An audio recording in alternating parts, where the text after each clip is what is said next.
Love जिहाद कानून पर गुजरात हाई कोर्ट ने फैसला सुनाया। गुजरात हाई कोर्ट ने लव जिहाद कानून की कुछ दफात पर रोक लगा दी है। हाई कोर्ट ने कहा कि लड़की को फंसाने का मामला साबित नहीं होने तक एफआईआर दर्ज नहीं की जाएगी।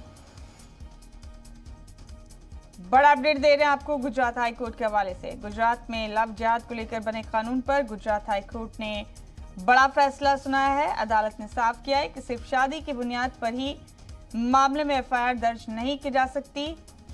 लड़की को फंसाया गया है, ये साबित होने तक एफआईआर दर्ज नहीं होगी।